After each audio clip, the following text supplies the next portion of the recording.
Hey everybody, today Rahdo runs down the latest batch of Exit the Game titles, Forgotten Island, Polar Station, and Forbidden Castle. Now, I'm not actually going to do any kind of run through for this because one, I don't want to spoil it, and two, if you want, you can go on and hit that I in the top right corner screen or follow the show notes to look at the video I did for the first set of Exit the Room games. In that one, I showed you the basics of how the game is structured, how you solve the escape room style puzzles and all of that without going into any spoilers, and really nothing has changed here. So if you have never played these and you just want to know, well, how do they work, go hit that I, follow that spoiler-free run-through or talk-through that will let you know the basics of it. All I'm going to do today is talk about Jens and my experience with these. Again, totally spoiler-free, so this isn't going to take very long. There's a few things that have happened now that Cosmos has introduced with this second batch of games. One is the fact that they now have rated difficulty levels, which is very, very much appreciated. These two are novice to expert, which is a 1 to 5 dot scale. These are both 3 dots, right in the middle. And then this one is a 4 dot. Like I said, I think that's really, really nice. It does make me think of a couple things. One, man, if they ever put one of these out that has 2 dots, I'll be so all over it. Because while Jen and I enjoy the heck out of these things, I guess we're just not very good at escape rooms because every time we're done playing, we always say to ourselves, that's it, never again. This, we feel too stupid. That thing just was totally unfair. And then, oh, wait a few days or a few weeks. Okay, we'll try another one. Because they're so much fun. We just have to let it go that somehow we just don't, our brains don't click in the right way. You know, even when we do really well. Like, it's interesting, Polar Station, we really knocked this out of the park. We got 7 out of 10 stars on that. Whereas both these others, we only got 2 out of 10, which I think is almost the lowest score you could get. But, you know, even still, we tend to focus on the things you're like, oh man, we got stuck on that forever. We've certainly gotten to the point now where, man, if there's even a hint of being stuck, okay, look, we're not going to have fun trying to figure this out. Let's just go on ahead and see if it'll give us a hint. Okay, if that hint doesn't do it, okay, fine. I mean, we have to do that to survive for our own sanity's sake, because the thing that amazes me about these more than anything else is often there'll be this really clever puzzle they've come up with that really just, one thing I'm totally amazed by is how they keep reinventing, even with the simple same tools they've got, totally new, different puzzles they can give you. And so you come up with a puzzle and you think, oh, I think I've got this. I can't do it. It doesn't work. It doesn't work. It doesn't work. And then, okay, fine. I think we have this, but I guess we don't. Let's go ahead and look at the clue. And then the clue says, oh, did you notice that little X over in the corner and blah, or this other thing? You're like, come on. The thing is, several times throughout here, there are red herrings, I guess you'd say, that it looks like, oh, this puzzle, it looks like, oh, you're feeling pretty good about yourself, you figured it out, and oh, it doesn't work. Ah, it's because we threw in this extra little twist, this extra little wrinkle that you were so excited about that you can't see now because you just get more and more frustrated. Ah, please stop doing that. Oh my God, those are so miserable. Every time, okay, fine, we'll lose points, we'll look at the thing. Yes, that's what we're doing. Yes, second clue. Of course, we understand this. Third, oh, come on. We were supposed to see that. Can't you just give us one? Inca and Marcus Brand, I love you guys. You're amazing. Cosmos, these are wonderful things, but maybe just give us a 2-star where you stop putting in those red herrings or those little hidden gotchas, because they just don't need them. They're fine without them. I guess, again, it's tough to design this because, I mean, how are you going to do it? I mean, ideally, you'd want these to have sliding scales, right? So that people who are really good at these sorts of things can still be challenged, whereas, you know, novices like me and Jen, even though we've played like 10 or 12 of these now, and yet we still feel like Doomkoffs most of the time. I don't know. But like I said, world's smallest violin in there playing, because while these may be frustrating as often as not, the giddy highs that they bring when we do put them together and we do solve these things on our own, or we give up and we see, oh, that's so clever. I wish we had thought of that. That would have been really nice. Those things, there's enough of those moments to counteract just the pure depths of frustration that they can throw us into, especially, like I said, when they do these little misdirects. We're like, come on, we're doing it good just to be able to solve the basic thing. Why do you have to try and trick us on top of it? Still, it's a minor complaint, but so it's interesting.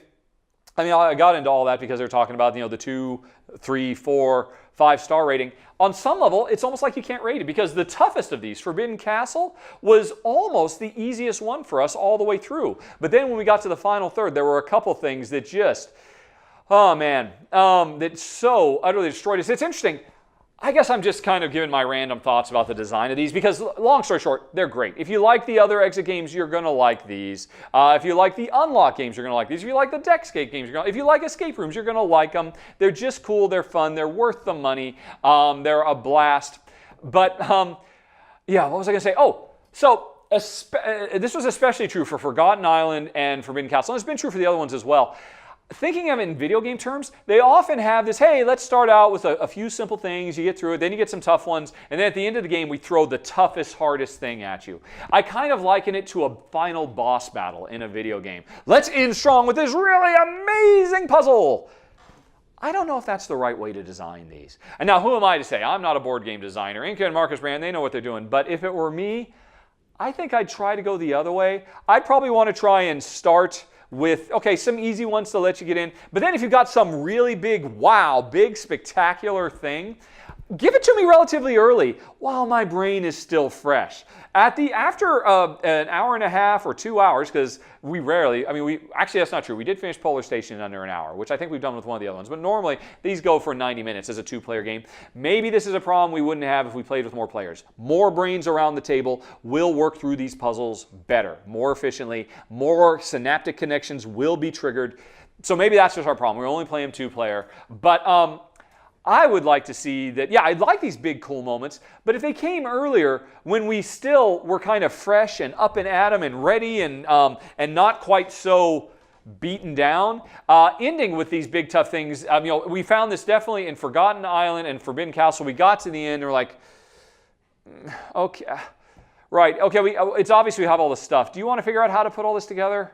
I don't want to figure out how to put all this together. I'm too tired. It was hard work to get here, and now they're going to make us work harder than ever before. They're going to end with the toughest, hardest thing when we're at our most exhausted. And it's not just here. They do this in Unlock. It's a pretty standard thing, because again, this kind of, you got to end with a big epic boss fight, or the puzzle equivalent.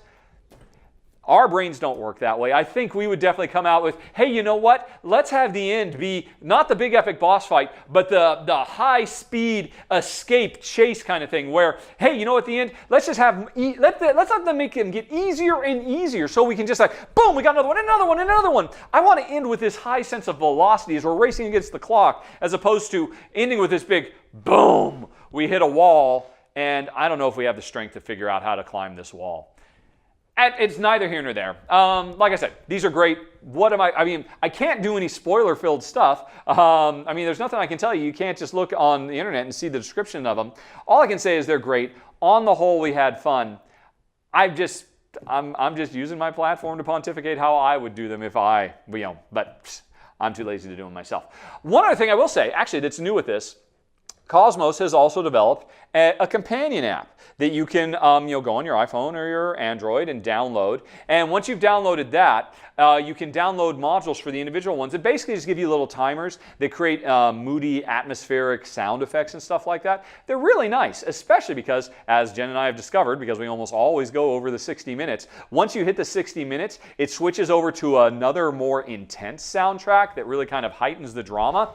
I don't know. We were using them and we really liked them, but maybe that kind of also accentuated the extra hit that wall at the end boss fight frustration oh man, we're too tired for this. We want to, but still, I would say it was a nicely done app, except for the fact that living here in Malta, I couldn't download it. I had to do some jiggery-pokery to trick it into thinking, actually no, I couldn't, that's what, I could not get it on the Google Play Store. I had to go to a different store, Antipode or something like that, where I could download it because I wasn't allowed to download it in Malta. That was kind of frustrating, but it was worth the trouble to get it because they do really enhance the atmosphere.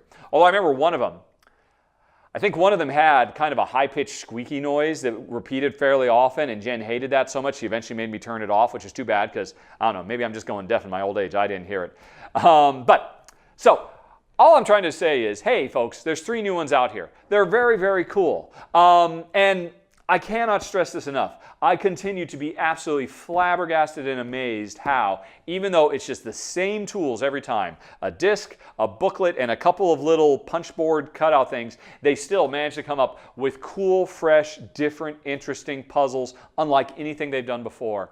And as long as they keep doing that, I guess I'll keep coming back. I can't stay mad at you, exit the game. I can't quit you. And that's it, folks. There's just a quick rundown of what's new in Forgotten Island, Polar Station, and Forbidden Castle. Thanks for watching. Have a very, very nice day. Talk to you later. So long. Bye-bye.